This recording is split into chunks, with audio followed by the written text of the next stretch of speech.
Bueno, hoy vamos a avanzar con la segunda parte de la unidad, digamos, la unidad sobre la construcción del vínculo político, retomando algunas cuestiones que dimos en el primer teórico y que están planteadas en los textos que correspondería haber discutido en un práctico la semana pasada, pero como coincidió con un paro, le subimos un pequeño video y una consigna para trabajar los textos.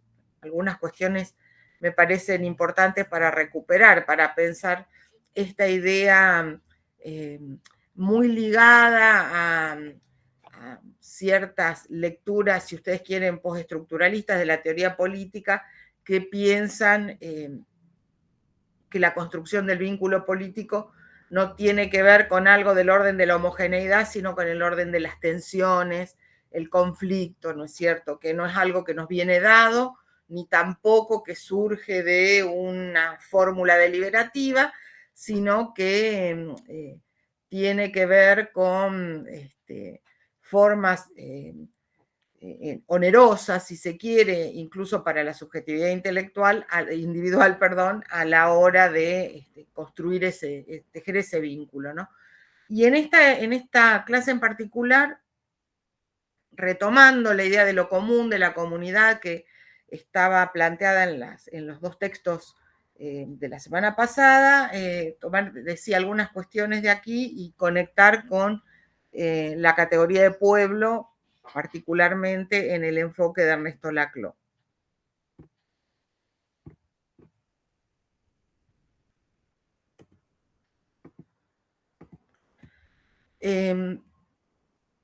En este sentido, me interesaban algunas cuestiones que aparecen en el texto de Espósito, que en algún sentido yo pensaba cuando lo leía y cuando hicimos la selección para incluirlo en el programa, que si Oliver Marchart escribiera su trabajo sobre el pensamiento postfundacionalista ahora, o digamos, hacia mediados de la década del 10, cuando apareció este artículo, debería haberlo incluido Espósito en su análisis sobre el postfundacionalismo, ¿no? Porque realmente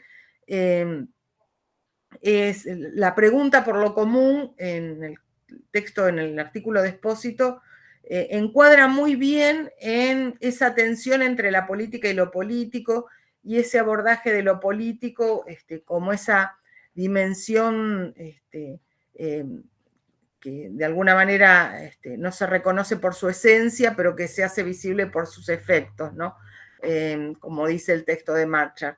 Cuando Espósito trabaja la idea de comunidad, una de las primeras cuestiones que anticipa es que la comunidad no es definible por un principio de identidad. Digamos, no es que lo que nos acomuna sea algo que nos identifica colectivamente, ¿no es cierto? Lo común, en el caso de Espósito, se conecta con una pregunta fundante, como diría Espósito, ¿no? como diría Marchart, perdón, en su análisis sobre el postfundacionalismo. La pregunta por lo común en Espósito es una pregunta fundante, pero no una pregunta que conecta con el orden de las esencias, no es una pregunta sustancialista, de la misma manera que Espósito no, digamos, no se propone examinar o exhumar una dimensión ontológica de lo político, tampoco se propone exhumar una dimensión ontológica de lo común, pero sí, como plantea Marshall en relación al pensamiento postfundacionalista, de la misma manera, digamos, que lo político opera desarmando desde adentro la noción de política, podríamos decir que la noción de lo común o de la comunidad en Espósito también opera con esta lógica, ¿no? Dividiendo, desarmando desde adentro ese umbral de politicidad sobre el que se construye nuestras formas de estar en común, ¿no? Y en este sentido es muy elocuente el repaso que hace el artículo que ustedes tienen para leer sobre lo que podríamos llamar los mitos sacrificiales del origen de la comunidad, ¿no? Estos mitos que intentan explicar nuestros modos de existencia en común, en general, digamos, no hablan de un horizonte de armonía originaria al estilo de lo que ustedes vieron se supone que vieron con el capítulo de McIntyre, ¿no? En el capítulo sobre la comunidad en el libro Tras la virtud. Lejos, digamos, de este horizonte de armonía originaria, la comunidad es el resultado de una tensión constitutiva, estructurante, que se traduce incluso bajo la fórmula de la violencia, ¿no? El mito sacrificial de matar al padre o el mito de raptar a las mujeres, ¿no? El rapto de la Sabina. Todos estos mitos sacrificiales, de alguna manera, lo que ponen en valor es una imagen sedimentada, profunda, acerca del carácter oneroso y en algunas situaciones ominoso, ¿no? De la dimensión fundante de lo común. De hecho, no está estrictamente trabajado en ese artículo, pero seguramente, bueno, o en filosofía política, o a lo mejor ya lo habrán visto, el enfoque general, digamos, con el que aborda el problema de lo común Espósito, opera con la lógica de la reconstrucción filológica, ¿no? La filología de las palabras. ¿Por qué? Porque la idea es que en las palabras, digamos, quedan sedimentadas algunas capas de sentido que dan cuenta de imágenes retóricas que de alguna manera funcionan como una especie de inconsciente del vocabulario con el que interrogamos las instituciones políticas, ¿no? Por eso ese trabajo etimológico sobre el munus para pensar tanto la comunidad como la inmunidad, ¿no? ¿Qué es lo que se comparte en la comunidad? El co, digamos, del compartir que aparece en la palabra comunidad, qué es lo que, a qué alude, a qué elemento, digamos, que se comparte alude ese co, a un munus, que literalmente se traduce como donación recíproca o como carga, ¿no? Y entonces esta idea, digamos, de una entrega recíproca que opera como una carga, como una obligación ineludible, funcionaría, digamos, para Espósito como el indicador de esto que les decía antes, una forma inconsciente, digamos, de las representaciones políticas que cargan sobre algunos vocablos, sobre algunos conceptos, una secuencia de larga duración, ¿no? De imágenes, de sentidos, de significados que bueno, permiten volver inteligibles el carácter de esos, digamos, el carácter y el uso, ¿no? De esos vocablos. En relación a la comunidad, entonces, esta reconstrucción etimológica, digamos, sobre la fórmula del munus, es en algún sentido un intento, digamos, un camino para acercarse a través de este procedimiento, digamos, de ir despejando capas de sentidos que se acumulan en los vocablos, ir despejando esas imágenes o esas figuras inconscientes, digamos, del pensamiento político, pero que siguen activas, ¿no? Lo mismo podríamos decir que digamos, busca Espósito cuando analiza los mitos sacrificiales. Estos mitos de origen que hablan de una violencia originaria, digamos, en el surgimiento de la comunidad, tendrían, digamos, este valor indicial, si ustedes quieren, ¿no? Son esas fórmulas que acumulan sentidos a lo largo del tiempo, distintas capas de sentidos y que expresan eso que de la política, digamos, probablemente el discurso público no puede, algo del orden de la política que el discurso público no puede nombrar. Nosotros cuando discutimos, por ejemplo, la idea de consenso, pensamos en términos de acuerdos racionales, argumentamos en términos de la necesidad de respetar al otro, pero no ponemos en palabras la idea de que esa forma, digamos, de articulación consensual es la capa epifenoménica, digamos, de una larga acumulación de cargas, de tensiones. Lo formulamos con un discurso que nos aparece como mucho más lavado en términos axiológicos, ¿no? O digamos, más articulados a los valores de la democracia representativa moderna occidental, ¿no es cierto? Mientras que lo que busca el análisis de Espósito es justamente a través de las referencias a la etimología o las referencias al mito, digamos, sacar a la luz, exhumar esas imágenes que el vocabulario o el discurso político contemporáneo no nombra, digamos, no puede nombrar o no se atreve a nombrar, ¿no? Y en este sentido, la figura de la comunidad, como les decía antes, es una figura que condensa la idea de tensión, de conflicto, de enfrentamiento inicial, ¿no es cierto? Y como tal, es una imagen que se podría leer en los términos en los que les decía antes, Marshall interpreta la relación entre la política y lo político, digamos, de la misma manera que Marshall dice que lo político es una de las figuras de la contingencia, ¿no? Que intenta, digamos, contornear o rodear ese lugar vacío del fundamento, podríamos decir que el análisis que nos propone Espósito sobre la idea de la comunidad también, digamos, retoma ese juego, si ustedes quieren, discursivo, retórico, ¿no? Esa lógica de construcción conceptual por la cual lo que intenta, digamos, el concepto es, en tanto figura de la contingencia, ¿no? Es rodear ese lugar vacío en torno al cual se ha, digamos, habilitado la posibilidad de un estar con otros que en modo alguno tiene que ver con, digamos, la idea tradicional de una naturaleza sociable de los humanos o con un planteo al estilo McIntyre, ¿no? De un origen armonioso, digamos, del estar en común, que en realidad en el devenir histórico ha ido perdiendo esa potencia, digamos, articuladora, homogeneizante que en principio contenía, ¿no?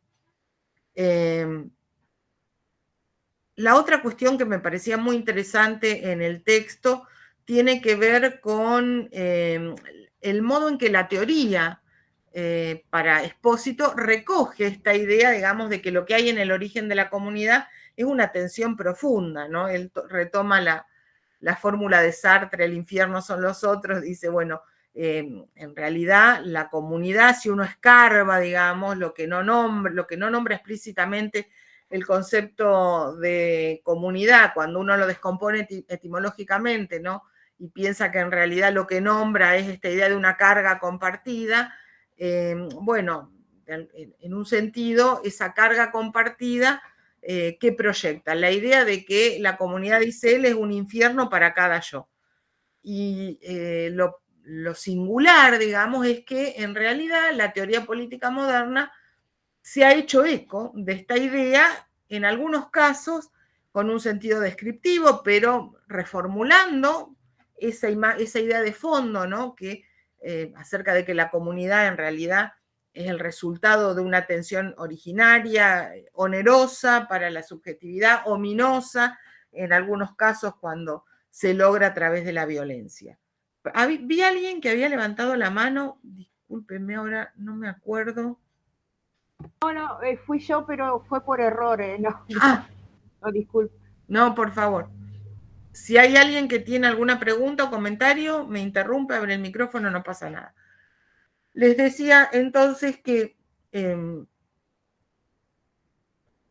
algún sentido a mí siempre me resultó muy atractivo el mirador, digamos, desde el cual Espósito lee la tradición de la filosofía política occidental, ¿no? Es profundamente provocador en algún sentido, ¿no?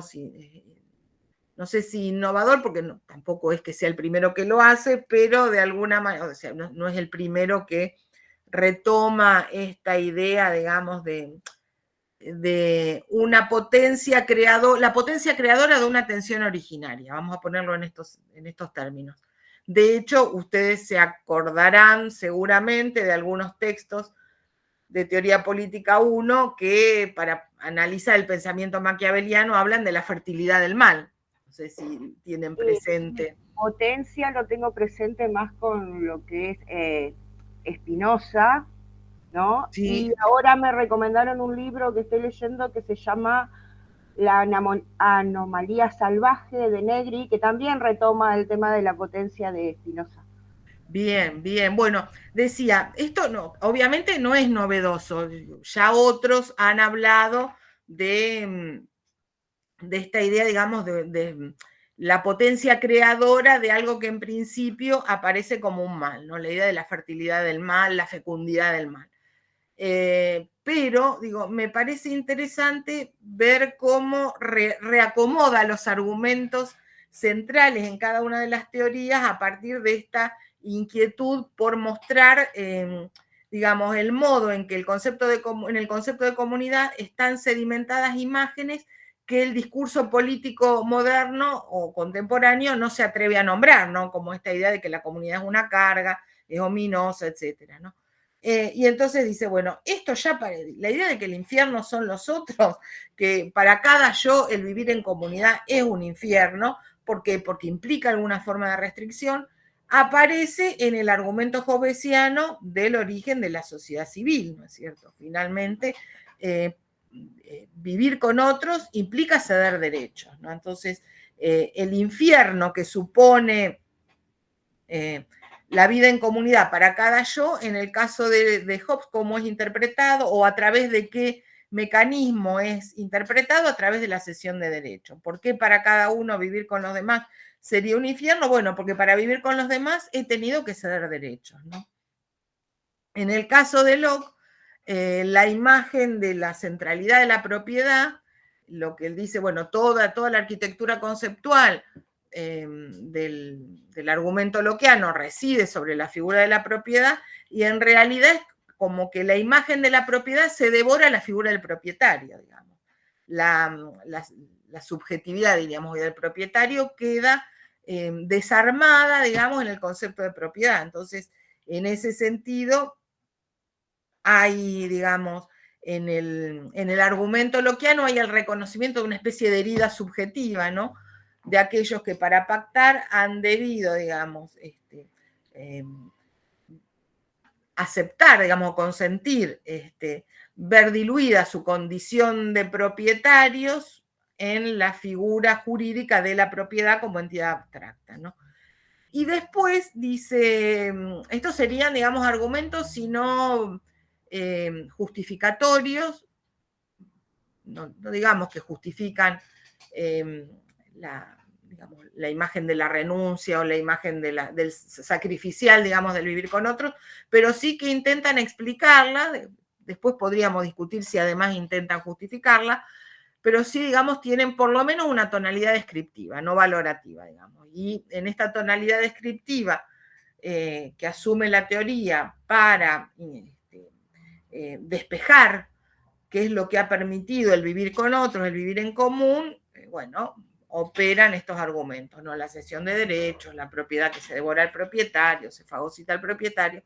Y después dice Espósito, desde las teorías críticas también hay un reconocimiento, aunque no se formule en estos términos, hay un reconocimiento de que el vivir con otros es una forma de infierno para cada uno de los yo que conviven, ¿no es cierto? En el caso de Marx, a través de la fórmula de la alienación, finalmente los individuos deben aceptar quedar subsumidos en el cálculo contable de la cantidad de energía, digamos, o de horas de trabajo necesarias para producir bienes, o deben aceptar ser contabilizados en su condición de productor de mercancías, frente, digamos, a la idea de una subjetividad profunda que revelaría un carácter más esencial del sujeto humano, que tendría que ver con la libertad, la emancipación, según qué texto de Marx estemos leyendo encontraremos otras fórmulas, ¿no? Y en el caso de Foucault, él dice esta imagen, ¿no? De que, bueno, finalmente vivir en comunidad es una carga, es un peso, aparece en la medida en que Foucault es uno de los primeros, digamos, de los filósofos de la segunda mitad del siglo XX, que ha planteado que uno se vuelve sujeto en la medida en que se sujeta, digamos, en que acepta las formas de sujetamiento a aquello que nos transforma en un objeto. Vieron que ustedes tenían para leer en la unidad pasada El sujeto y el poder, el articulito de Foucault, que está en el libro de Dreyfus y Rabineau, y él dice, bueno, mi preocupación siempre fue el sujeto. Lo que pasa es que lo tomé en distintos niveles, y uno de los niveles en los cuales él dice que analizó, digamos, la emergencia del sujeto es justamente cómo alguien se subjetiva frente a los discursos objetivantes, ¿no?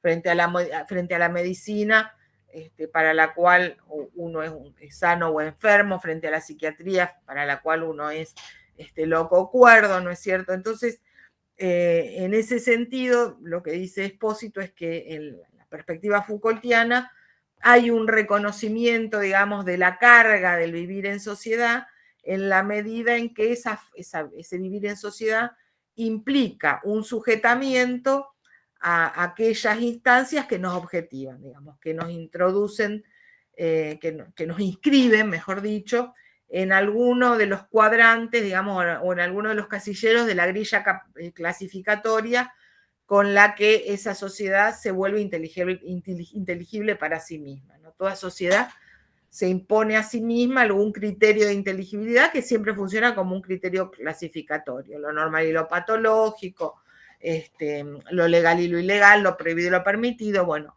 finalmente nos subjetivamos en la medida en que nos sujetamos a esas prácticas divisorias, clasificatorias, a esos discursos objetivantes, ¿no? Y en este sentido, digamos, para cerrar con el planteo de Espósito, es interesante cómo conecta comunidad, biopolítica e inmunidad, ¿no es cierto? Finalmente, la comunidad, que es, digamos, que él dice, a lo largo de la historia se vio, digamos, debió recurrir a fórmulas de resguardo que operaban sobre el trazado de fronteras, ¿no? Incluso con esta lógica de reconstrucción de las etimologías, una de las cuestiones que resalta es que la categoría jurídica digamos, en latín, ¿no? Del rey, ahora no me va a salir el concepto, lo tengo anotado por aquí, creo que es regere jurisdictioni, ¿qué significa? Digamos, que esa magistratura está pensada en principio para poner límites, para regir que en principio etimológicamente poner límites, trazar jurisdicciones, ¿no? Y la comunidad, ¿cómo se preserva a sí misma, digamos, una vez estructurada a partir de esa violencia originaria, trazando fronteras, trazando límites, ¿no? Límites que en realidad siempre juegan en un doble sentido de inclusión y exclusión. Por eso, digamos, la figura de trazar fronteras está ligada a la imagen de la inmunidad, que es justamente el trazado, digamos, de un contorno, digamos, de una línea divisoria que tiene, digamos, que tiene una doble función, ¿no? De preservar, pero al mismo tiempo, de preservar lo que está dentro, pero al tiempo que define una afuera que es constitutivo, ¿no? Esta imagen del exterior constitutivo que vemos en tantos de los autores en esta unidad, en Agamben, en Espósito, vamos a ver en Butler, en Laclau. Bueno, para Espósito esta idea de exterior constitutivo se expresa de manera más plena en la figura de la inmunidad, como forma de preservación de esa comunidad digamos, que surge de una violencia interna y que además se debate continuamente frente a una violencia externa que resultaría, digamos, de lo que queda fuera de esa frontera. Y en este punto, él dice que la fórmula moderna, digamos, hay una doble relación entre biopolítica e inmunidad. la forma plenamente moderna de la biopolítica es la lógica inmunitaria, digamos que si, como dice también Agamben, la vida siempre entró en el cálculo de la estrategia, de toda estrategia política. ¿Qué es lo puramente, lo estrictamente moderno? Si siempre, digamos, desde la antigüedad clásica, la vida siempre entró en el cálculo de la política. ¿Qué es lo que define el sesgo moderno? Es que entra en el cálculo de la política a partir de la fórmula inmunitaria, digamos, ¿no? Entonces, lo propio de la modernidad es una estrategia biopolítica que tiene por blanco individuos, que tiene por blanco poblaciones, esto lo retoma de Foucault, pero digamos que opera sobre esas entidades, individuo, población, con la lógica inmunitaria, ¿no? Con el trazado de una frontera doble que establece en el mismo gesto un adentro y un afuera, que ese afuera es constitutivo, por eso la figura del veneno o del fármaco, como diría Derrida, ¿no es cierto? La frontera se traza justamente porque eso ajeno al cuerpo político de la comunidad es lo que genera anticuerpos para la defensa, ¿no?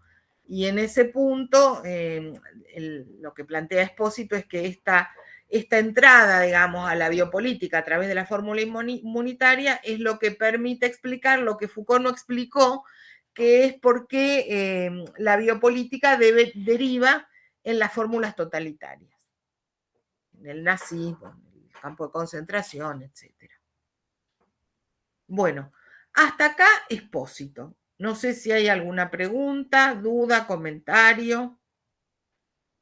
Yo, perdón, me perdí en Sí. la última parte acerca de lo que deriva en el totalitarismo, es decir, qué es lo previo al totalitarismo. Eso, ahí como que me quedó esa idea. No, perdón, a lo mejor di por supuesta una cuestión del debate, digamos, que suscita la obra Foucaultiana en relación a la biopolítica, ¿no? Esto lo vamos a ver mejor también en la unidad que sigue, pero en la crítica que le hacen Agamben y Espósito a Foucault es que ese concepto de biopolítica Foucaultiano, que se plantea como una estrategia capilar, micropolítica, que tiene como objetivo, digamos, producir vida, digamos, expandir la potencia de lo viviente, así pensada, no explica lo que para ellos es el punto de llegada, digamos, más evidente de una estrategia que tiene por blanco la vida, que es el totalitarismo. El totalitarismo es concebido como la estrategia política que hace entrar a la vida en el cálculo político a través de la administración de la muerte. Entonces, lo que le dicen Agamben y Espósito a Foucault es, no lo vio, no le preocupó, no, digamos, trazó un sesgo en su análisis de la biopolítica que dejaba a un lado otros planteos que podrían haber fortalecido la noción de biopolítica, pero lo cierto es que esta idea de biopolítica Foucaultiana no puede explicar por qué, si la modernidad tiene como blanco digamos, la expansión de la potencia de lo viviente, digamos, la fórmula más hiperbólica, si ustedes quieren, de estrategia que hace ingresar el tema de la vida al cálculo de la política, el nazismo o son las distintas formas de totalitarismo, que en realidad justamente para preservar la vida de una comunidad sana, creen que es necesario eliminar la vida de aquellos que amenazan la condición de pureza de esa comunidad, ¿no es cierto? Entonces, lo que dice Espósito es que si uno piensa la biopolítica en clave inmunitaria, el concepto de biopolítica te permite analizar no solo lo que propuso Foucault, que son esas estrategias capilares por las cuales la política hace ingresar a la vida al cálculo de sus prácticas, digamos, qué sé yo, una campaña de vacunación, ponele, o un determinado, digamos, una determinada distribución espacial de las ciudades para evitar la propagación de las epidemias. Que efectivamente Foucault, cuando piensa en biopolítica, está pensando en esas cuestiones. Y lo que dicen Espósito, vamos a poner el caso Espósito porque es el que estamos trabajando, después iremos en la unidad que sigue al planteo de Agamben, pero lo que diría Espósito es que si uno piensa biopolítica articulada con inmunidad, puede explicar las dos cosas, digamos, la preocupación por expandir la potencia de lo viviente a partir de estrategias capilares, micropolíticas, si ustedes quieren, y al mismo tiempo explicar esas fórmulas políticas totalitarias que para preservar la vida de una comunidad eliminan la vida de aquellos sectores, individuos o comunidades ajenas a las que consideran una amenaza, ¿no es cierto? No sé si esto te aclara, Yara, la duda. Sí, lo que pasa es que justo me había terminado en totalitario nomás, había escuchado esa parte de la oración y me había quedado con, no lo vimos acá, pero me había quedado con las lecturas de Hannah Arendt sobre el totalitarismo y que se diferencia profundamente de esto de la vía política. Claro, de hecho, eso lo vamos a ver en la clase en la unidad que viene, pero lo que dice Agamben es que para, digamos, construir un concepto de biopolítica que tenga capacidad de iluminar, digamos, experiencias tan diversas como la de, digamos, el Estado regulador o el Estado totalitario, habría que trabajar conjuntamente, digamos, los aportes de Hannah Arendt con los de Foucault. Él dice, llama la atención incluso que Foucault no haya incorporado los planteos de Hannah Arendt. Llama la atención que estemos frente a dos desarrollos filosóficos que tienen puntos en común y que sin embargo transcurrieron en la más profunda ignorancia recíproca, porque realmente no hay citas de Arendt prácticamente, citas sustanciales, ¿no? De Arendt en Foucault, que es lo que más conozco, y entiendo que no hay citas de Foucault en Arendt, ¿no? Entonces está muy bien el planteo que haces porque efectivamente la movida, digamos, teórica de Agamben consiste en tratar de pensar biopolítica en la confluencia de los desarrollos arendtianos con los Foucaultianos.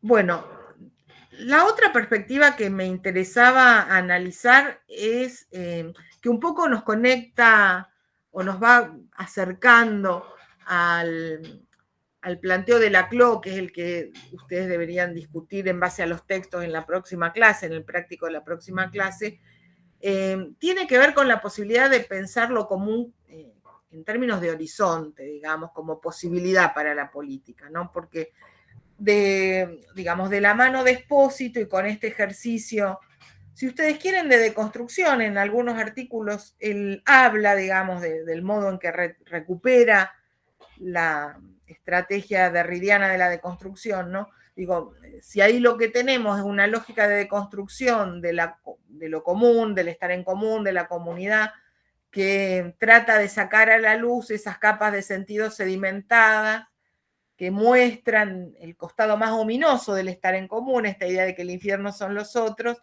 que han quedado de alguna manera obliteradas, si ustedes quieren, por un discurso político, digamos, que asume como lógica de la corrección, ponderar, digamos, las ventajas del vivir con otro,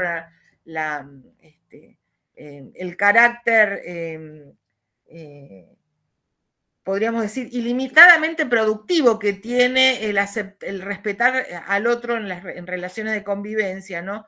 De hecho, por lo menos, a ver, hasta un determinado momento, digamos, de la historia contemporánea reciente y en relación a las vertientes dominantes dentro del liberalismo, la relación entre reglas y libertad en términos, digamos, de las lógicas del vivir con otros, para el liberalismo, digo, pienso en Rawls, pienso en Martha Nussbaum, no es una relación de suma cero. No hay una idea, digamos, de que necesariamente, digamos, aceptar algunas reglas para vivir con otros es una condición restrictiva, digamos, para el desarrollo individual. O una versión del liberalismo para el cual, digamos, hay como una idea de productividad recíproca en la aceptación de reglas. No es que cuando hay reglas la libertad individual pierde. El consenso en torno a las reglas, en todo caso el tema es que las reglas sean consensuadas, ¿no? Pero para esta vertiente del liberalismo, decía Rawls, Balzer, Martha Nussbaum, hay como una noción de productividad recíproca de la producción de reglas consensuadas, del establecimiento consensuado de reglas, ¿no es cierto? No es que si yo, digamos, acepto algunas restricciones que hacen a la convivencia con otros, el saldo para mí es toda pérdida. Digamos, hay una posibilidad, hay un mecanismo de retroalimentación por el cual la productividad de la lógica consensuada en la producción de reglas es mutuamente beneficiosa. Digamos, todos salen ganando. Es una estrategia de win-win, diríamos, ¿no?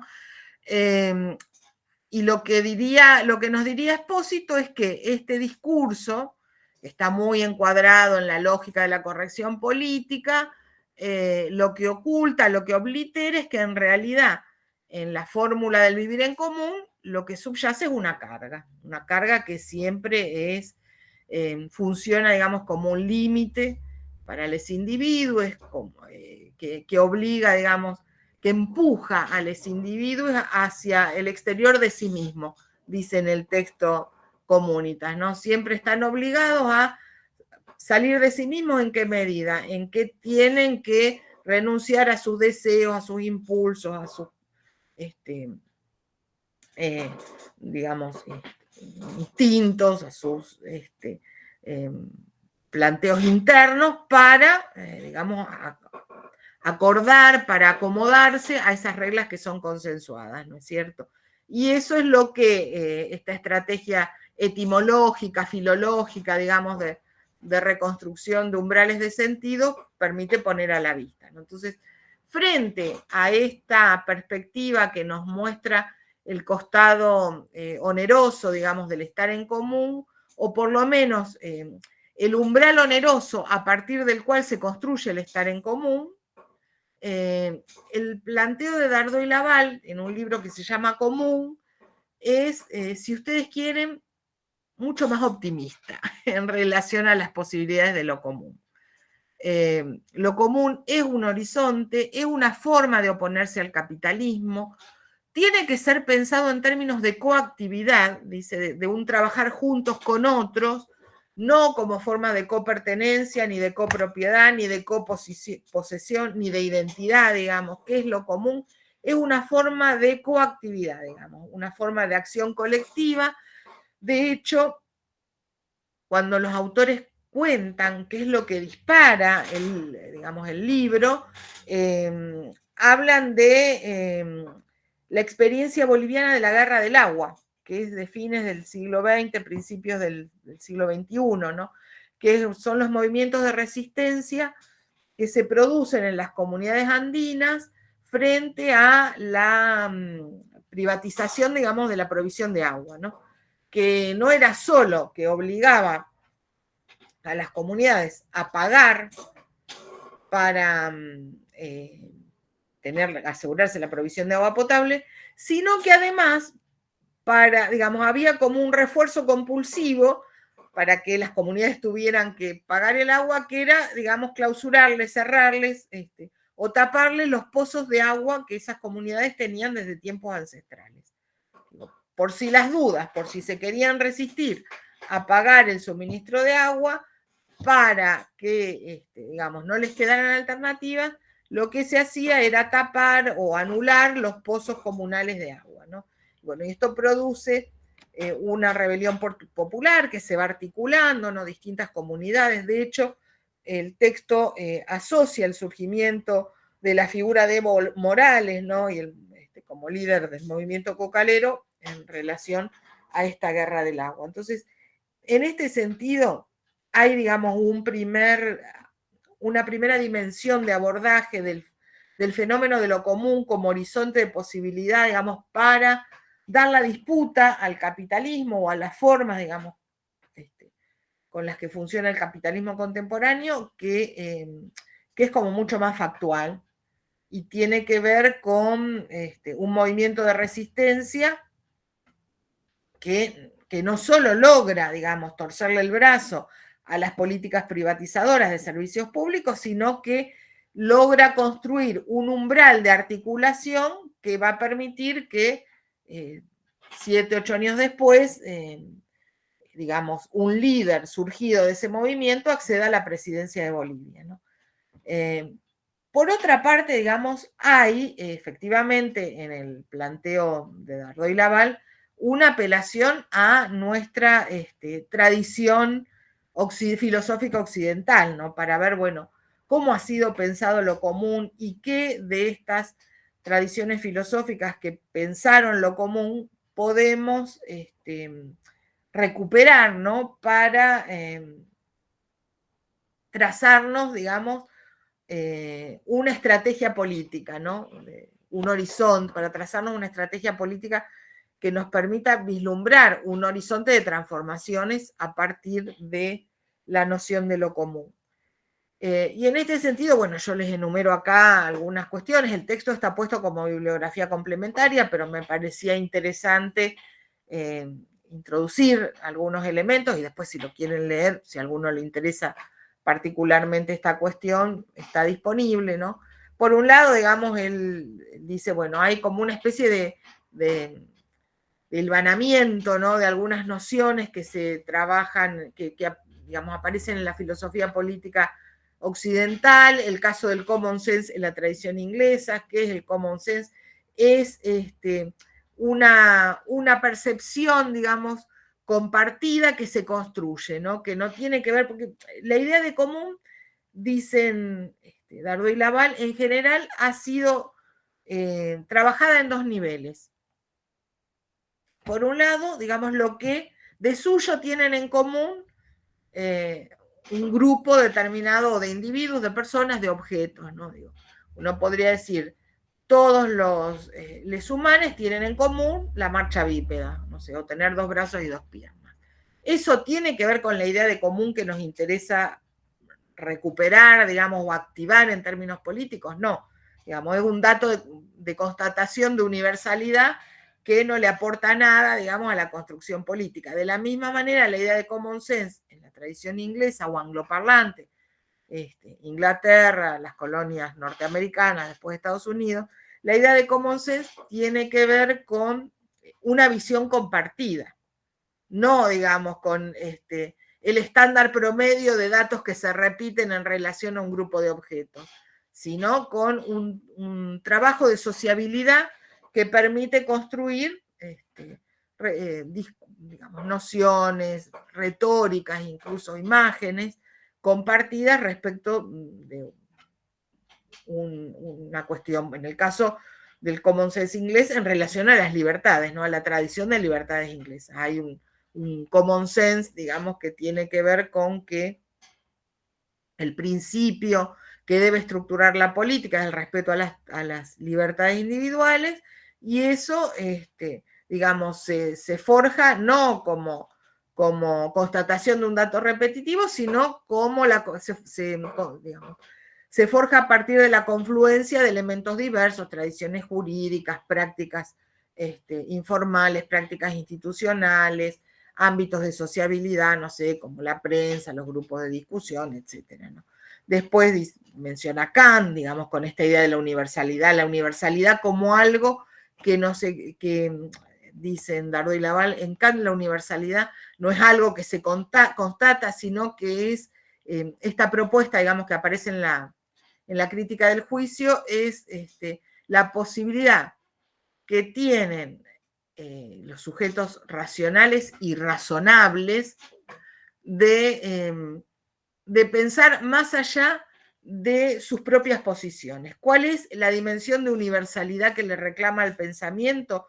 No es la de que se acople a algo que se identifica como un rasgo compartido. No, el pensamiento universal requiere un esfuerzo, que es esto, ¿no? Digamos, correrse de la posición individual y pensar, digamos, en una escala más amplia, como es uno de los juicios, digamos, de la crítica de la razón práctica que propone como regla Kant, que se acuerdan, digamos, actuar de manera tal que las reglas que me aplico a mí mismo pudieran ser aceptadas por todos los demás, ¿no es cierto? Bueno, eso requiere un ejercicio, hoy diríamos con el vocabulario del postestructuralismo, eso requiere un ejercicio de descentramiento, ¿no? De correrse de la posición individual y pensar más allá de la posición individual qué cuestiones ligadas con mis ideas, con mis prácticas, con mis opiniones, podrían, digamos, funcionar como umbral de articulación para un colectivo más amplio, ¿no? Entonces la universalidad de la que habla Kant, dicen Dardo y Laval, no es un dato que se constata en la especie, sino que es un ejercicio que nos requiere, digamos, pensar más allá de nosotros mismos. Nos requiere, decía, con un vocabulario más típico del postestructuralismo, una especie de descentramiento con respecto al lugar desde el que observamos las cosas, ¿no? Lo mismo, digamos, plantea para Hegel, ¿no? Esta idea que en Hegel una cosa es lo común y una cosa es lo universal. Dice, lo universal es esto que se constata, lo común es aquello que surge, digamos, de la sociabilidad, del intercambio. Y finalmente Arendt, que acá también podríamos volver a conectar con el planteo de Marshall, ¿no? Cuando identifica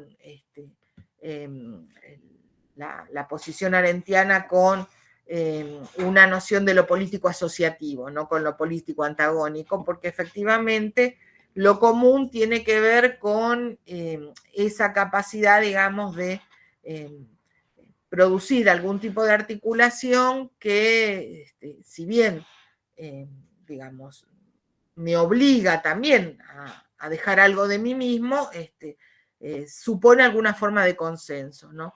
Digo, me obliga a dejar algo de mí mismo, reconociendo al mismo tiempo que hay elementos, digamos, que me marcan, que me condicionan y que me requieren un esfuerzo.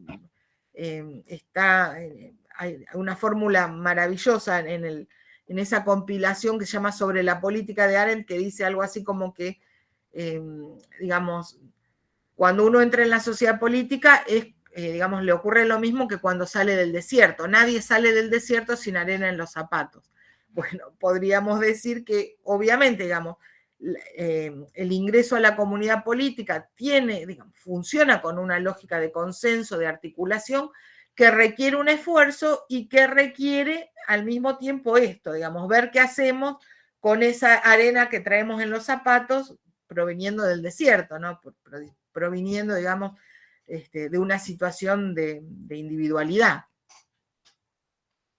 Y al mismo tiempo hay una genealogía de lo común que tiene que ver con un análisis histórico de la emergencia del capitalismo, que por otra parte, de alguna manera, Dardo y Laval desdoblan en el análisis, digamos, del capitalismo, del devenir, digamos, del capitalismo financiero post-crisis de los años 70 del siglo pasado, ¿no es cierto? ¿Qué hacen? Nos, digamos, conducen por el análisis de la transición al capitalismo en una clave que está muy ligada al enfoque marxista, ¿no? Bueno, en la cual ustedes se acordarán que para Marx una de las piezas fundamentales de la transición tiene que ver con los cercamientos de tierras, los enclosures, que uno diría, digamos, frente a la fórmula digamos, de la relación base-superestructura, ¿no? Esta relación entre, digamos, el desarrollo de las fuerzas materiales y las relaciones sociales de producción, el cercamiento de tierra podría parecer como un detalle, y sin embargo, bueno, Marx tenía en claro que el diablo está en los detalles. En estos elementos mínimos, efectivamente, se sostiene no solo la arquitectura conceptual del análisis de la transición al capitalismo, sino también, digamos, es la clave de bóveda de ese proceso por el cual se deja atrás el modelo feudal y se va produciendo la disolución, digamos, de esas estructuras feudales y el surgimiento de nuevas instituciones económicas. Y en ese punto, las enclosures, los cercamientos, son una clave. ¿Y por qué les decía que acá hay una especie de reduplicación, digamos, ¿no? Del análisis, de esta genealogía del capitalismo clásico, de la emergencia del capitalismo clásico, ¿no? Porque Dardot y Laval piensan que con la lógica de la financiarización post crisis de los años 70, la llamada crisis del petróleo, lo que estamos viendo es un nuevo proceso de cercamientos.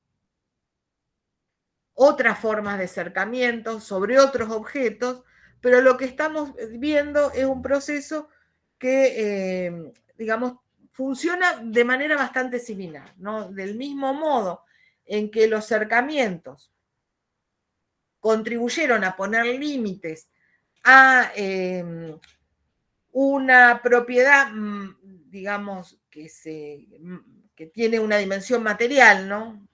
Cuantificable, objetivable, que es la tierra, concretamente. Lo que estamos viendo en el proceso posterior a la crisis, este proceso de financiarización del capitalismo, es son unas formas de cercamiento sobre otros bienes, digamos. Y el cercamiento del siglo XVI, XV, XVI, del que hablaba Marx, tenía un objeto, se aplicaba sobre un objeto material que era la tierra y se materializaba en también instrumentos concretos, como era, no sé, una pared de piedra para rodear este pedazo de tierra que digo que es mío.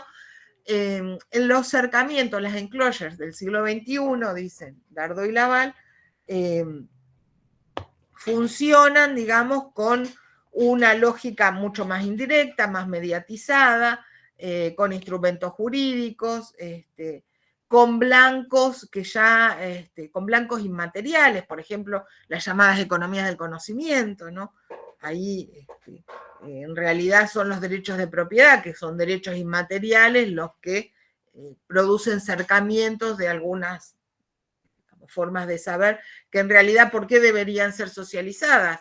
Porque efectivamente son el resultado, digamos, de una inversión de energías socialmente construidas, ¿no? que subyacen a la producción de esas economías del conocimiento, digo, por poner un ejemplo, ¿no?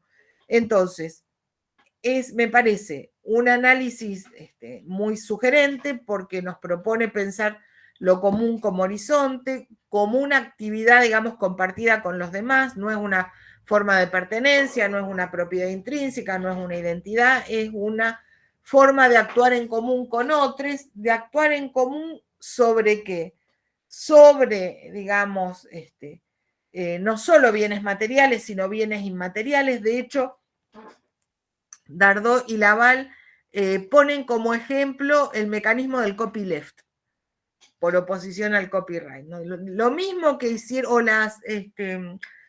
las tecnologías de acceso abierto, digamos, para la producción intelectual. Son una forma de desactivar, digamos, el cercamiento en un ámbito como es la producción del conocimiento, ¿no?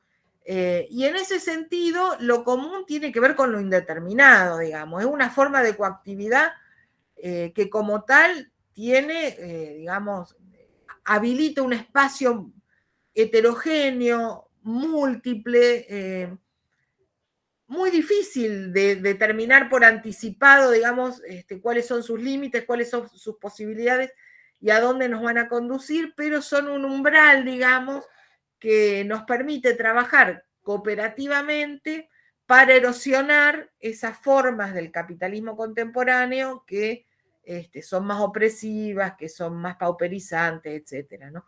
En el medio, el libro es sumamente voluminoso, igual lo tengo en PDF, se los puedo pasar, además de tenerlo en papel, ¿no? En el libro, en el medio, miren, el libro es un bodoque impresionante, tiene casi 700 páginas, pero les decía, hay una cantidad de información, hay un juego de diálogo continuo, ¿no? Entre la teoría y la coyuntura política, ¿no? Digo, el foro de Davos, intervenciones, digamos, por un lado de ese grupo de multimillonarios, por ejemplo, los que piden que les cobren más impuestos, que son los menos, y al mismo tiempo otras intervenciones en las cuales se dice abiertamente el problema es que para una economía financiera a este mundo le sobra 1/3 de la población. Entonces, ¿qué hacemos? Bueno, ese tercio que sobra, que son como excrescencias, digamos, de una estrategia gubernamental que realmente no tiene nada, digamos, ni siquiera se plantea como blanco ese segmento de población que sobra, porque en realidad justamente no hay ningún intento de incorporarlo. Es como una especie de desecho para el cual ni siquiera tiene sentido pensar una estrategia gubernamental, ¿no? Entonces, digo, es un planteo muy interesante porque juega continuamente con el intercambio, ¿no? Entre la teoría y la coyuntura del capitalismo financiero de la segunda década del siglo XX. El libro es de 2015. Obviamente también ameritaría rediscusiones, ¿no? Siempre decimos que estos libros que están como, que hemos, o por lo menos que de los cuales nos hemos apropiado en una relación de profunda intimidad con la coyuntura, esos libros a los cuales hemos hecho, digamos, funcionar como mirador o como respuesta a los problemas de la coyuntura, muchas veces son los libros que envejecen más rápido. ¿Por qué? Porque la coyuntura cambia tan rápidamente. Digo, el libro de Laval y Dardot que tenemos para discutir sobre la nueva razón del mundo, sobre el neoliberalismo, en realidad, como está escrito antes de la crisis de las hipotecas, todavía no fue testigo de lo que significa, digamos, del punto de inflexión que significa en el proceso de la financiarización la crisis de las hipotecas. Claro, previo al 2008, exactamente, Esteban. Es previo al 2008 y bueno, no puede anticipar lo que significa para la reconversión, digamos, en el proceso de financiarización, nunca me sale esa palabra, por ejemplo, el mercado de los derivados o los fondos, digamos, de inversión, porque efectivamente, bueno, todavía piensan en como dice Lazarato, no lo dice en relación a este libro, pero digo, se podría aplicar en la nueva razón del mundo, todavía los tipos piensan en un capitalismo que tiene para vender mercancías. Y entonces, para ese capitalismo que tiene para vender mercancías, es importante que haya gente que pueda comprar mercancías. Lo que dice Lazarato es que el proceso de financiarización ha modificado profundamente el circuito dinero-mercancía-dinero del que hablaba Marx, ha suprimido la mercancía, o en todo caso ha transformado la mercancía que está en el medio entre los dos, entre el dinero, digamos, como origen y como término. ¿Por qué? Porque la mercancía que se ofrece es un servicio financiero. Y entonces, efectivamente, eso altera profundamente, ¿no? El escenario político. Pero bueno, aún así, digo, aún teniendo en cuenta lo que está significando el proceso de financiarización, el libro tiene muchas cosas para decir, mucho más tal vez que el otro que leemos en clase.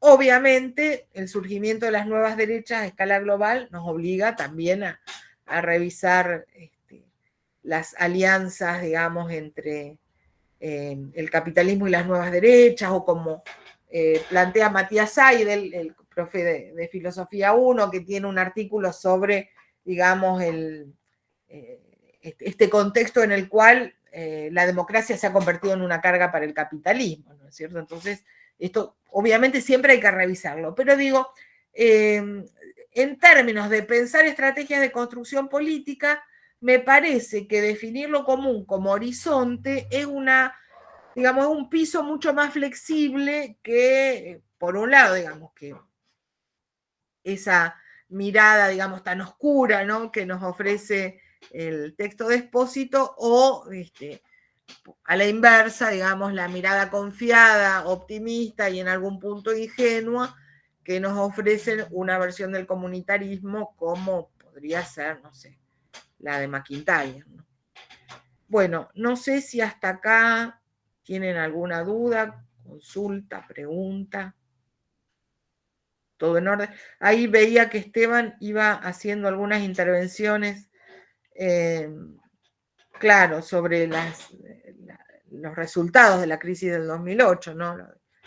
Salvar a los bancos en lugar de salvar a la gente, ¿no? Y cómo se gestiona las deudas que se generan, por un lado las deudas soberanas de los países que ocupan posiciones más periféricas, y por otro lado las deudas contraídas, ¿no? El tema que eso también no lo trabajamos nosotros porque lo ven con Matías en filosofía política, ¿no? El tema del endeudamiento como mecanismo de subjetivación, que en realidad ya estaba presente en Deleuze, efectivamente, digamos, marca un punto de inflexión, ¿no? Si toda estrategia gubernamental juega, digamos, a dos puntas entre, podríamos decir, la resignificación de las instituciones y la dimensión de la subjetividad, esto que plantea Lazarato, ¿no? La economía de la deuda y el sujeto endeudado es un punto de apoyo significativo para pensar estrategias gubernamentales, ¿no? Igual, relacionando con esto que decía antes, ¿no?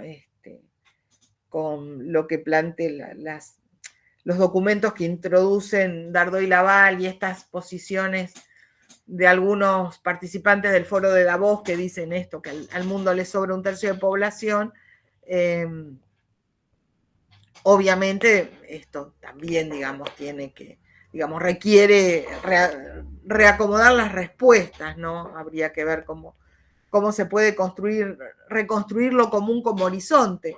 En un primer momento, porque esto es más o menos de esa época, los movimientos de los indignados aparecían como una forma de coactividad que finalmente se demostró improductiva. Digo, era una forma del estar en común en el cual la indignación motorizaba formas de participación o de irrupción en la esfera pública. Pero bueno, a la larga los movimientos de los indignados chocaron contra una pared, se quedaron en eso, no convirtieron, digamos, la indignación en una energía política fecunda, y de hecho, por ejemplo, hay un artículo, no sé si conocen, una compilación que se llama Neofascismos, en la cual hay artículos de toda índole, algunos más académicos, algunos otros más periodísticos, donde escriben, no sé, lo compila Nathanson, pero escribe Butler,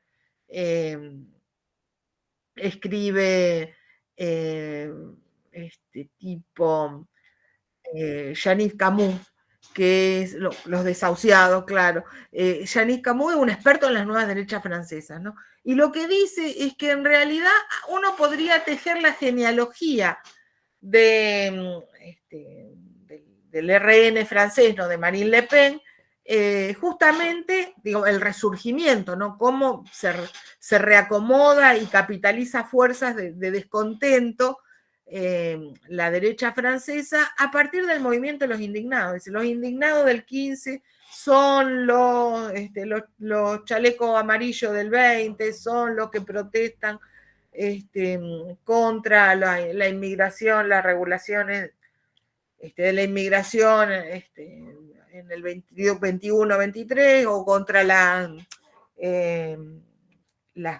políticas de gestión, digamos, por las que se tramitó la pandemia, ¿no? Uno, digamos, hilvana todo eso y tiene, digamos, reconstruye la foto de las colectoras con las que se estructura, digamos, el caudal electoral de la nueva derecha francesa que triunfó en mayo, junio de este año, ¿no? Entonces, eso también, digo, es interesante. A ver, este libro Clave Intelectual, espera que me fijo, ¿eh?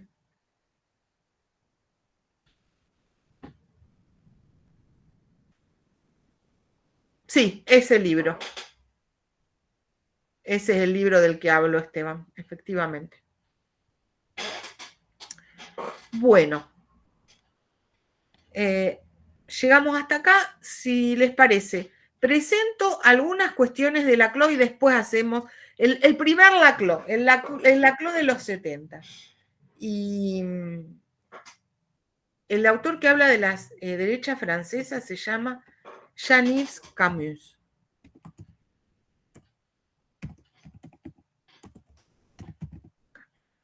Este es un experto en las nuevas derechas francesas que viene escribiendo desde hace 30 años, ¿no? La vio muy anticipadamente Camus. Les decía, vamos a empezar con el Laclau, que, si me permiten ser autorreferencial, con el Laclau que a mí me voló la cabeza a principios de los 80 cuando era estudiante. Yo empecé en el último año de la dictadura y siempre digo que yo estudiaba en humanidades y la generación de profesores con las que se produjo el cambio eran profesores que se habían exiliado durante la dictadura, digamos que entraron a partir del 84, y esto, a ver, sin que suene desconsiderado ni cruel, pero es como que retomaron en el punto en el que habían dejado, digamos, y toda una discusión que había pasado en el medio, es como que les había resultado indiferente, ¿no? Y volvimos al marxismo más tradicional.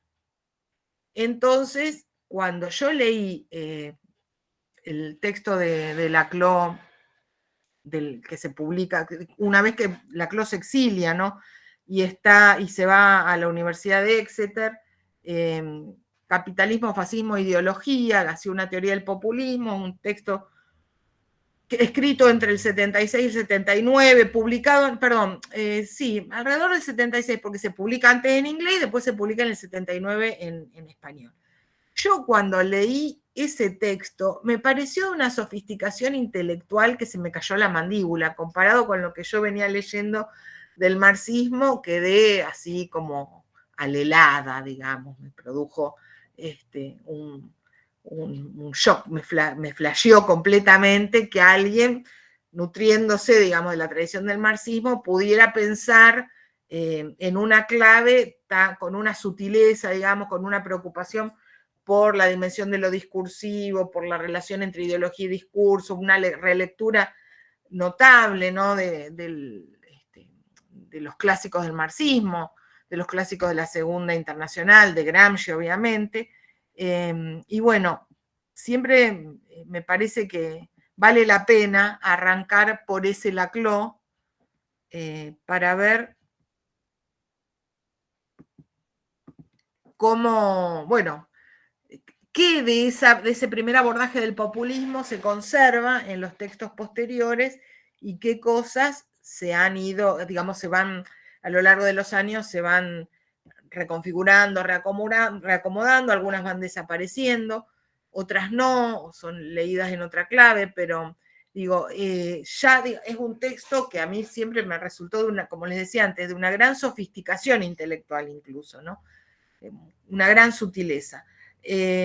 La preocupación que de alguna manera aparece en ese texto y que podríamos decir que, digamos, se mantiene en los textos posteriores, ustedes después van a leer La razón populista, el texto del 2005, pero digo, es esta cuestión, ¿no? Esta pregunta por el pueblo, si el pueblo es el sujeto de la política y el populismo es la ideología y la estrategia política, digamos, que se implementa cuando en el espacio gubernamental, digamos, hay actores que se hacen cargo de los reclamos, las reivindicaciones de ese pueblo en tanto sujeto de la política, digamos, que es acá implica definir las dos cosas, ¿no? Que es el pueblo como sujeto de la política y qué es el populismo, cómo interpretamos al populismo. Teniendo en cuenta que para Laclau siempre fue, digamos, necesario reconocer que había una tensión inherente, tanto en la configuración de ese sujeto colectivo, digamos, si bien el primer Laclau todavía no plantea lo que, bueno, de alguna manera ya hemos introducido, aunque el texto no era obligatorio, en el artículo de Emancipación y Diferencia, lo van a ver en La razón populista, digamos, donde él ya dice, no hay sede privilegiada del antagonismo, por lo tanto, pensar en términos de clases y clases en lucha como motor de la historia o como operador de lectura para cualquier conflicto es errado.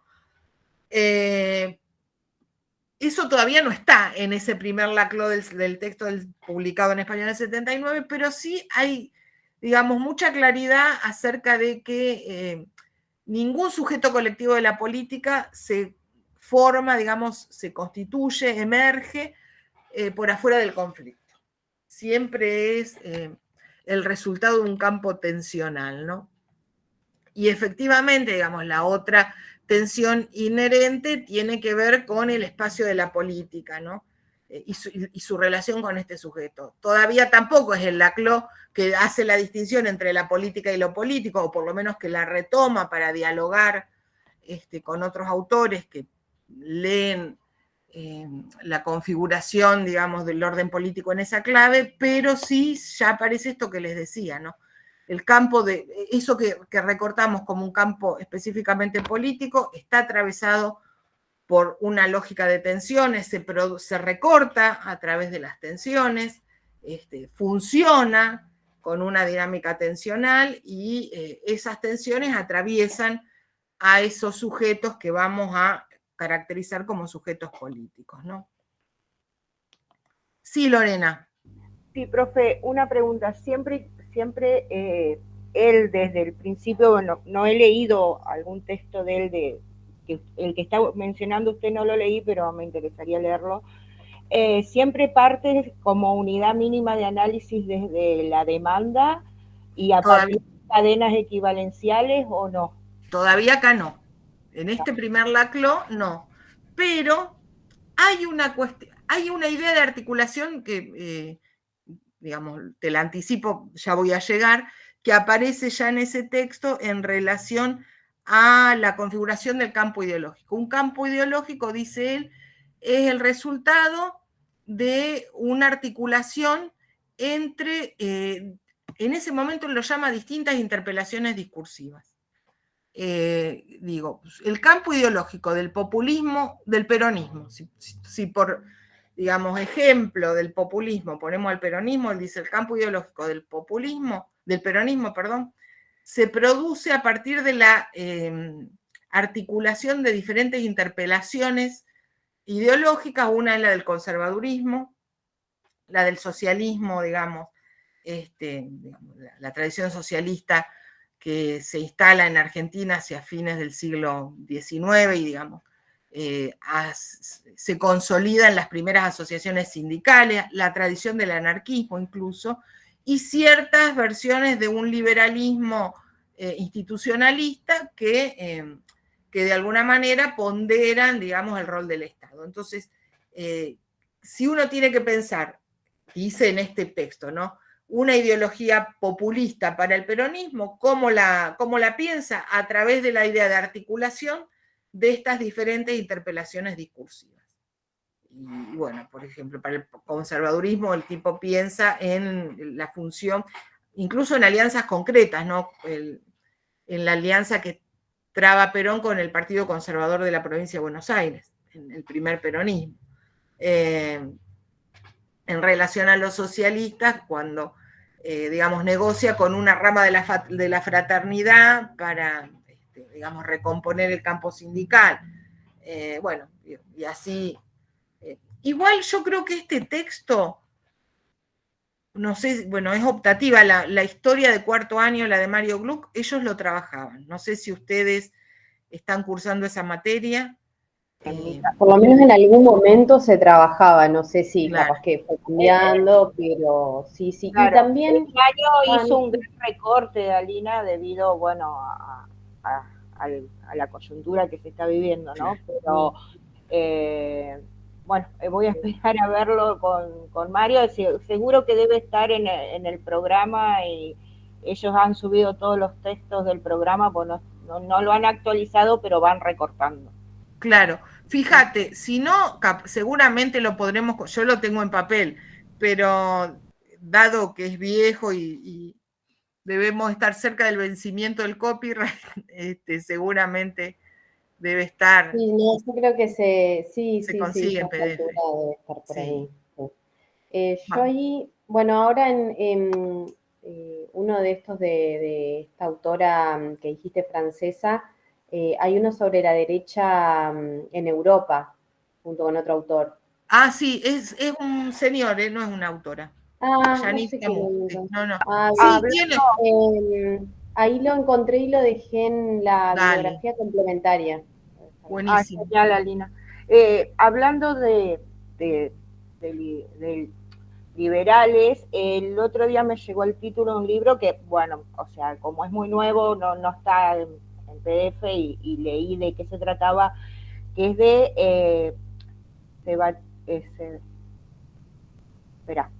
de José Venegas. Ajá. Es pariente de los Venegas Lynch, pero no es Venegas Lynch. Ajá. Y escribió un libro que es muy interesante que habla de la transformación del liberalismo. Es del 2018, o sea, es uno que vio cómo se iba transformando el liberalismo, partiendo de la frase, él dice, no hay nada peor que un liberal asustado porque se transforma en fascista, ¿no? Y como que anticipa lo que está, los cambios del liberalismo y cómo se mezcla con la nueva derecha, con los conservadores, y con hoy que no es el liberalismo que los mismos que hoy levantan la bandera practicaban en su momento, y bueno, entra a cuestionar y a plantear muchas cosas que es muy interesante. Lo tomo nota porque me interesa particularmente. Después ya le paso el nombre. Dale, escribímelo en el chat.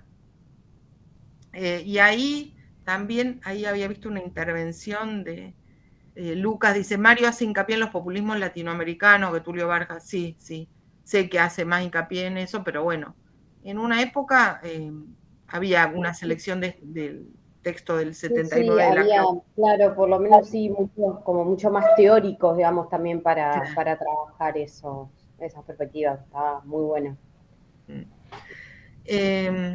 Entonces, la cuestión, digamos, que me interesa también empezar a reconstruir. Acá dice un texto cortito de Laclau. Ay, no sé qué sería el texto, cuál sería el texto cortito de Laclau. No sé, sería Consideraciones sobre el populismo latinoamericano. Sí, está bien, es perfecto. Uno corto. Sí, también vale para incorporar. Les decía que en este momento lo que empieza a perfilarse un problema que en realidad después se formula de otra manera con la razón populista, que es como desarmar la relación de copertenencia entre pueblo y populismo trazada en el plano teórico.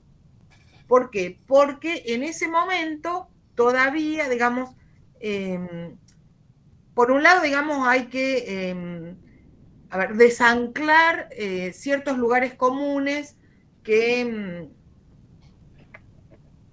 qué bueno, Lorena, me encanta lo impensable, me lo voy a anotar. Les decía, lo que a Laclau le interesa en ese primer momento es desanclar cierto sentido común asociado al populismo, como por un lado una forma retardataria, digamos, una forma que indica el atraso, digamos, un desajuste. Después lo vamos a ver, la tesis más importante es la de Germani en Argentina. Por otra parte, para la izquierda el populismo es una una especie de gatopardismo, ¿no? Una especie de propuesta de cambio disfrazada que, digamos, intenta aplacar los reclamos más radicales bajo una fórmula de consenso que se presenta a sí misma como superadora de la lucha de clases. Entonces, en ese momento, digamos, lo que quiere hacer Laclau un poco es diferenciar, por un lado, cómo construimos la categoría de pueblo, cómo se construye la categoría de pueblo y cómo se estructura un actor colectivo al que le podamos poner la etiqueta de pueblo, y por otro lado, digamos, cómo han funcionado los populismos, ¿no? Rompiendo cierta relación de necesariedad, digamos, como si el populismo siempre fuera, no sé, la fórmula inmadura, digamos, de irrupción en la esfera pública de clases sociales, digamos, o de clases subalternas, tradicionalmente marginalizadas, que de alguna manera debutan en la política justamente con cierta inmadurez y volcando sus adhesiones a las fórmulas del populismo, ¿no? Y al mismo tiempo ya hay una idea que no es la de las demandas que planteaba, como planteaba antes Lorena, pero que es la idea de cierta insatisfacción, digamos. En definitiva, las distintas interpelaciones discursivas, digamos, que conforman el campo ideológico de un populismo tan particular como es el peronismo, esto que él analiza como los 4 núcleos discursivos, es que en todos los casos están vehiculizando alguna forma de insatisfacción en relación a la política, ¿no? Después eso, ¿será esto lo que mute bajo la fórmula de las demandas, como vos decías, Lorena? No sé, habría que ver, habría que hacer una cosa así tal vez mucho más minuciosa en el recorrido, pero sí digo, ya en esa primera etapa está presente la idea de que una sumatoria de insatisfacciones es un buen insumo para generar alguna forma de articulación política. Sigo una más y les prometo que hago una pausa. Una más y no jodemos más.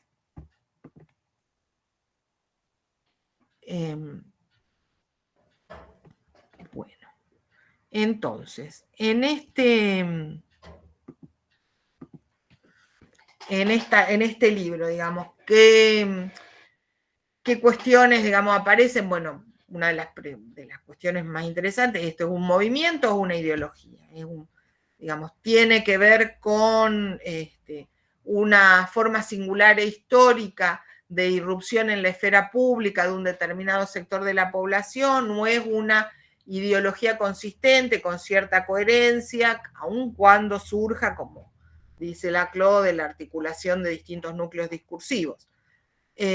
Lo que él va a decir en este punto es que, y acá yo huelo algo, pero no vale hablar en términos de anticipación, porque eso lo sabemos, porque ya tenemos el texto del 2005, ¿no? Pero es cierto que yo en esta idea de interpelación popular democrática leo algo del orden de las articulaciones en la razón populista, ¿no? ¿Qué es lo típico del populismo? Dice él, es un tipo particular de interpelación, digamos, interpelación discursiva, de fórmula convocante en términos discursivos, de un modo de nombrar la experiencia política que pone en valor el vínculo entre lo popular y lo democrático, que, digamos, interpela, que nombra la participación política a partir de la posibilidad de articular la democracia con la irrupción de lo popular. Sí, Esteban. Sí, mencionaste es un tipo de, dijiste. Interpelación. Esa es la palabra que usa él. Ese libro que es althuseriano el concepto, hay que decir. Hay mucho Althusser en ese libro. Interpelación es un concepto althuseriano del análisis de las ideologías, ¿no? Y entonces él dice, en realidad yo lo que voy a hacer es considerar el populismo como un tipo particular de interpelación, digamos, de fórmula discursiva que convoca a la participación política a partir de una asimilación de la irrupción de la configuración de la democracia con la irrupción de lo popular. Eso es lo que tienen en común, porque justamente ahí también aparece algo que él va a decir en el 2005, que se le ha puesto en la etiqueta de populismo a tantas versiones, digamos, de experiencias políticas diversas, que en realidad justamente eso es lo que, bueno, esa es una frase que él usa. ¿Cómo empieza el primer artículo? Dice, populismo es una categoría elusiva y recurrente. Eso, todos los que pasamos por la CLO lo hemos memorizado. Elusiva porque, justamente porque como es una etiqueta que se le pone a tantos movimientos, digamos, resiste la posibilidad de una conceptualización precisa. Es elusiva porque, digamos, desvía, elude la posibilidad de una conceptualización rigurosa. De hecho, Isaiah Berlin, el de las 4 libertades, tiene un artículo sobre el populismo de la década del 60 en una compilación, donde él dice, populismo como categoría es como el zapato de Cenicienta. Para que uno la defina con precisión, solo le cabe, digamos, un zapato que solo entra en un pie. Digamos, es una categoría que para definirla bien solo le cabe a un experimento, digamos. Entonces, es un problema, ¿no? Y recurrente, ¿por qué? Porque al mismo tiempo reaparece continuamente, digamos, en todos esos movimientos. A veces aparece por descarte, dirá Laclau, ¿no? Todos esos movimientos que no sabemos bien cómo clasificar, le ponemos populismo, ¿no? Entonces, digamos, por un lado, lo que va a hacer es revisar todos los enfoques posibles del populismo, ¿no? Revisar propuestas que o bien articulan el populismo con la expresión de una clase determinada, los pobres, el pueblo, la alianza entre burguesía nacional y clase obrera, ¿no?